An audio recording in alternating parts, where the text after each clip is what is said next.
Hi guys, welcome to Metal and Rock Zone. Been to one more gig, and yesterday I went to see Skálmöld from Iceland. That's gonna kind of be the main topic of this episode. They were playing with a Finnish band called Brimir and Fintroll from Finland as well. But yeah, my main focus here is on Skálmöld. I will talk a little bit about the other bands as well. So Skálmöld is, yeah, an Icelandic band founded in 2009, and they kind of play this kind of Viking, folkish, melodic death metal. Well, sometimes melodic, sometimes not. It's 6 members. They have 3 guitars, bass, keyboards, and drums. And what is interesting about this band is also that they all sing, all of them, even the drummer, which is not very common though.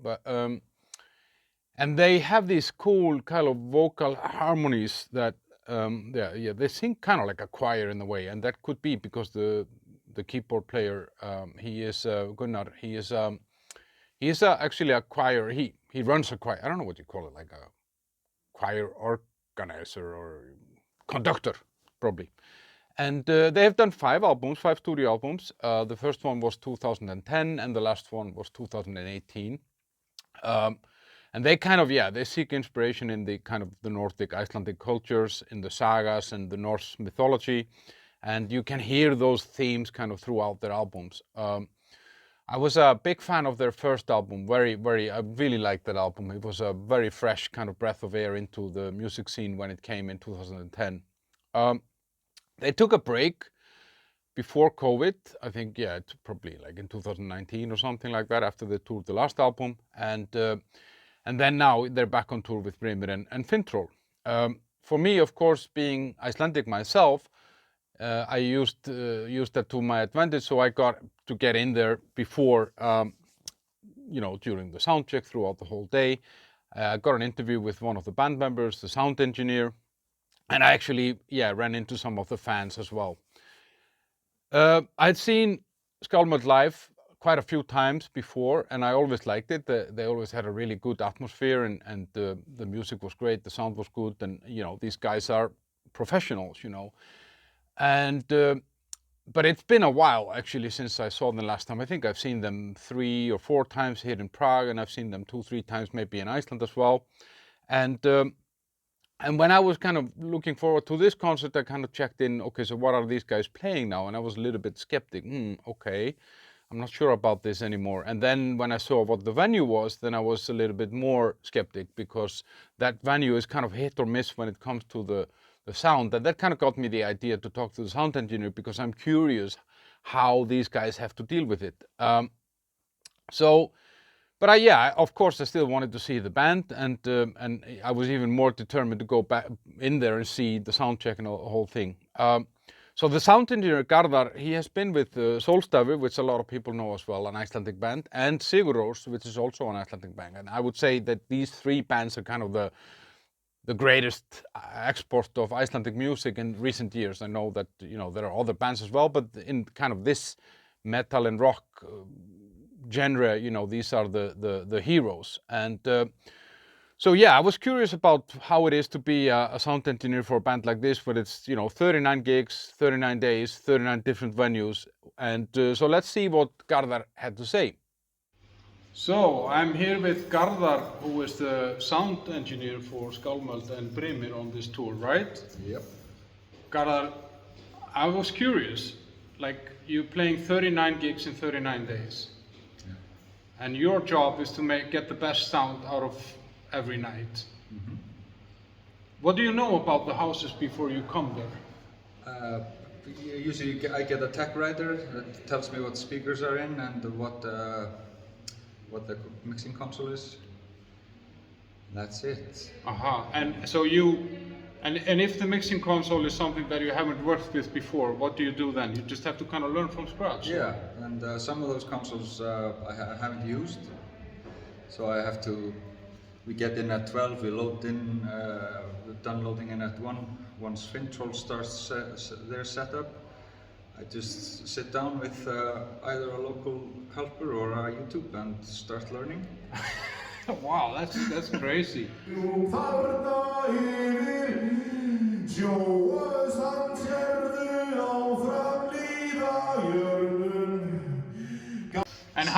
But what about I guess that the buildings that you see on a tour like this are as different as they are many, right? Yeah, absolutely, absolutely.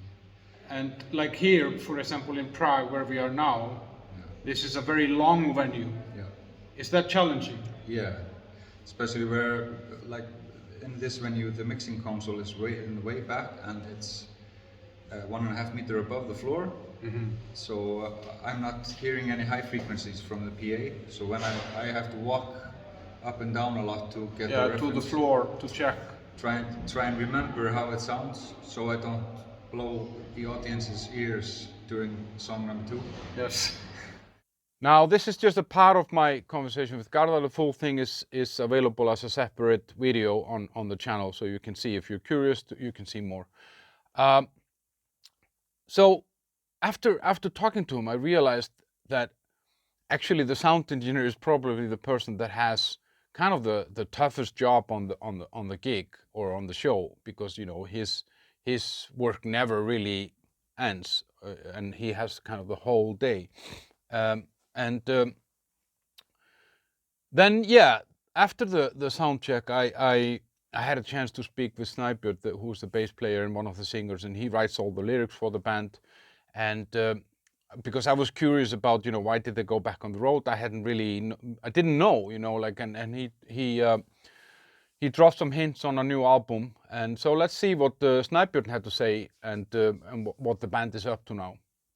So I'm here with Snæbjörn Ragnarsson, bassist and singer from Skálmöld. Yeah, man. How are you doing? I'm doing quite well. We're in Prague. This is the 13th gig out of 39. Yeah. In 39 days. It's a milestone. It's like after the gig today, we are third in. It's always like when tours are that long and you get like no days off, it's always like you're counting down the. You actually see here the backprint. This is the gig, the list of gigs. And you know, on this tour? Yeah, this is that very tour, and we are down to around here right now. Okay. So and you came from Germany. You've been mainly in Germany so far, right? We started in Scandinavia. Did Sweden, Norway, Denmark, then some Germany, did Swiss and Austria. And now you're here. More Germany, and now we're here. It always like revolves around Germany. So yeah, German market is so big. And you're coming with a new album, right? Yeah. I think I'm not spilling any secrets. Well, if you do, then it's a great place to do it. No. This fall we're gonna release a new album. Yeah. Okay. Do you expect a lot of Icelandic fans here in the crowd tonight? Probably not. No. No. We will be 5 actually. I bought 5 tickets. 5? So, yeah. That's so a 5 of us here. So and you're playing for like what, 10 songs? Yeah, an hour. Okay. Yeah. 60 minutes. A mix of older. We are emphasizing a little bit on our second album. It has its 10th years anniversary. Bird Loka. Yeah. Okay. So we're doing quite a lot of that, but still we have 5 albums out to date, and we're playing songs from all of them. Yeah. All of them. So one thing, on the road in a bus, 39 days.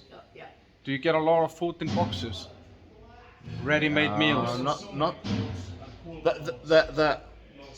The day goes like that. You wake up in summer, you go into the venue, there's a breakfast for you, whenever you wake up, you get one hot meal, you play the gig, and you get the after show food. So we try to bring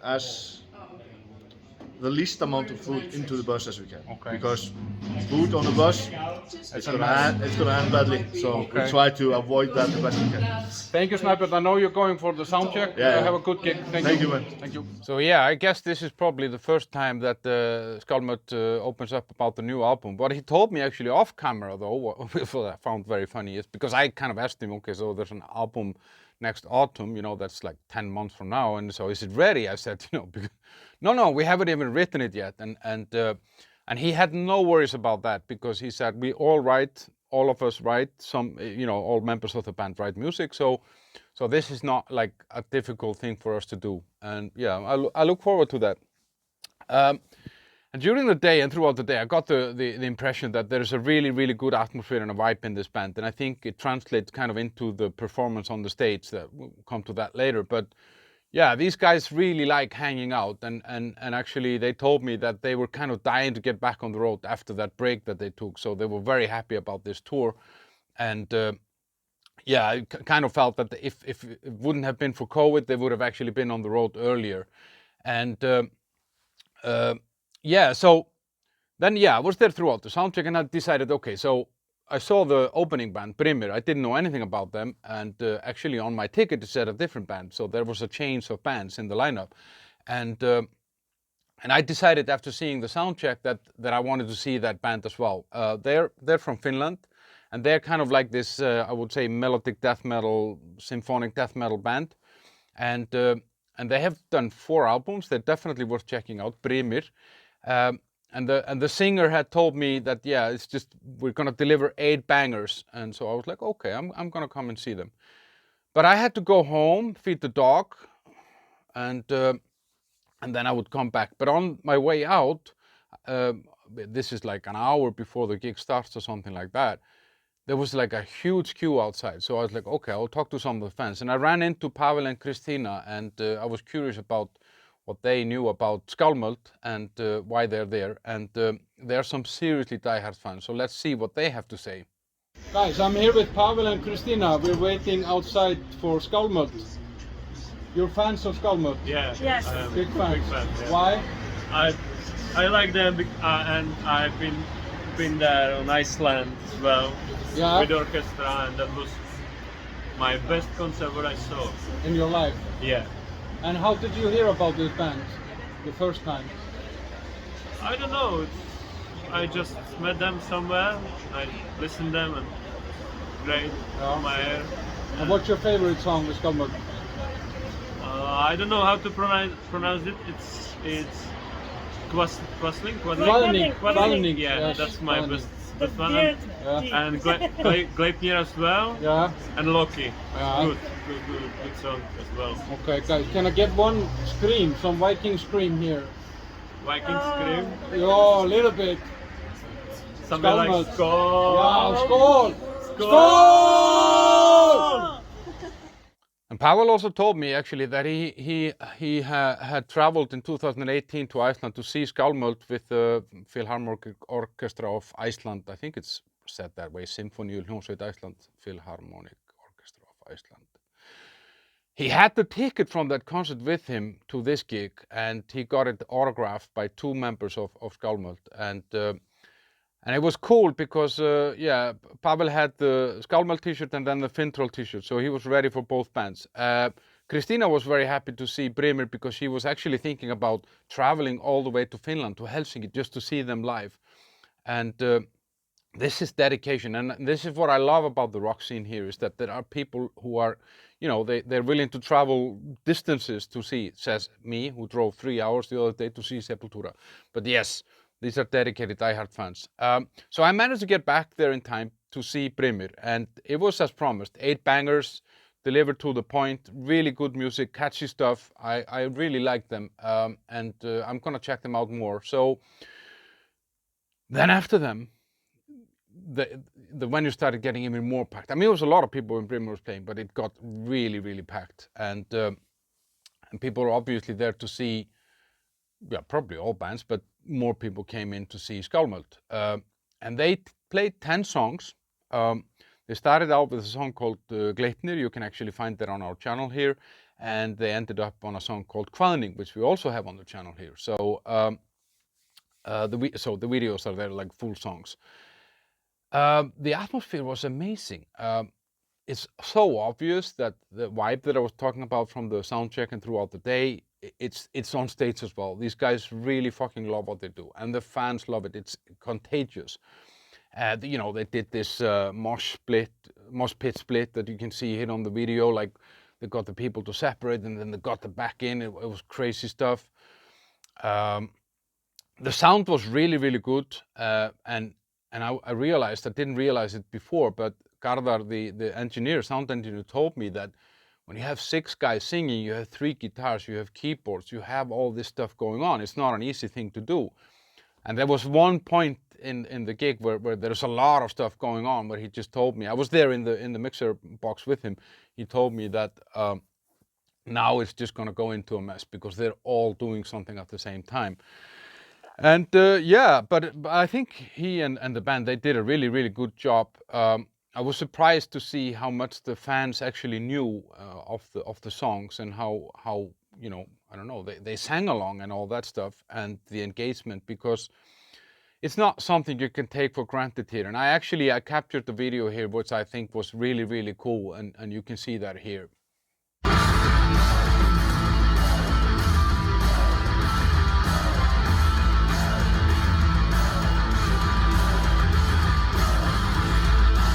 So yeah, it's not, I don't know, here in the Czech Republic, it's not very common to see this engagement from the fans. But I have a theory about it that has to do with the type of music this is, and I'll come to that later because it ties into Fintroll as well. The lights and the show were pretty basic, but with this atmosphere of this kind of performance, you don't really need that, and actually you don't necessarily even want that, because it might take away a little bit from the kind of rawness of what was being delivered. For Skálmöld, yeah, the merchandising was really cool. They had this knitted sweater here that's really, really cool with the Skálmöld name. I bought a t-shirt, this one here, which even my girlfriend said is cool. That's not very often. She's not happy when I bring home a new t-shirt every week. And I bought a patch as well for my Growing West. Then I bought a vinyl. They have like they issued in 2020 like an anniversary version of I think the second album or something like that, like live.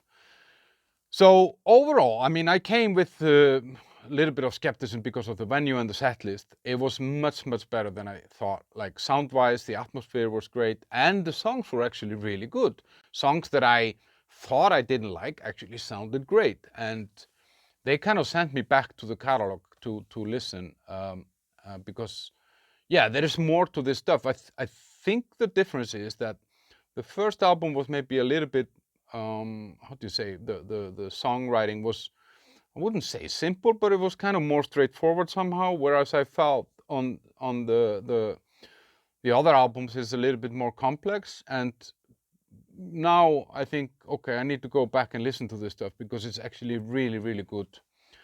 The negatives of this would be that it would have been great to get like 2 more songs. It felt a little bit too short because of how the crowd was and everything was going there, you know.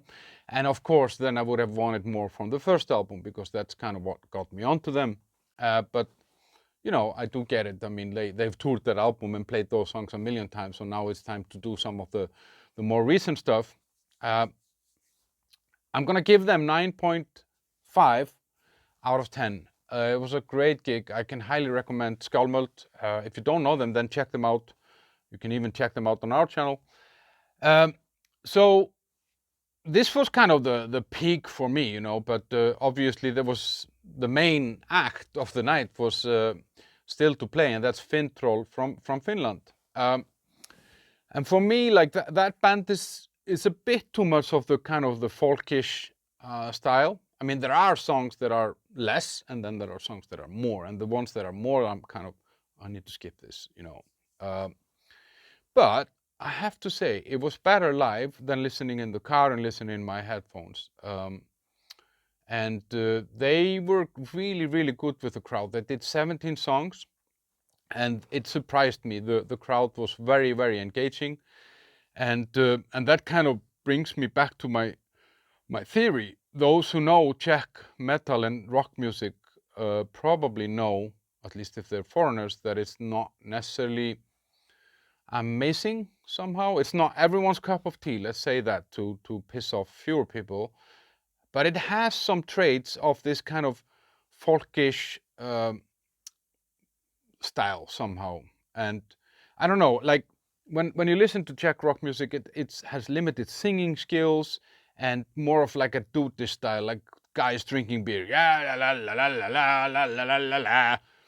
I hate it, but then I was thinking, okay, so Skálmöld, Fintroll, even Amon Amart that we saw the other day here, they have these elements, but a lot more to them. So I think they speak to this here in let's say the soul of the Czech rocker. He gets his fill from these bands, of course, done much better and a lot more on top. So I think this is why, like, these bands, they pack out venues here, and the crowd is much more engaging on these shows than they are on, let's say, traditional death metal shows or thrash metal shows, or even when I saw Sepultura. There is something here that I'm trying to describe, and I'm not sure that it's getting through, but I hope so. So yeah, overall this was a great experience, and yeah, we have some videos from the gig from all three bands on the channel. I would definitely, if you're gonna see this, go early, see Brimir as well. They're really good. They surprised me. They were really good and nice guys as well. And yeah, I mean we have more stuff coming now. Tonight I'm actually gonna go and see In Flames, At the Gates, and two other bands that I am arrogant enough to not remember the names from, but I will probably go and see anyway. And yeah, if you have seen these bands, tell me your experience. If you were in this gig, tell me what you think. What did you think of the sound, the light, the bands, the music, the set list, whatever. Like, share, comment, and all that stuff. And yeah, I think that's it, guys, from Metal Rock Sound today. Over and out.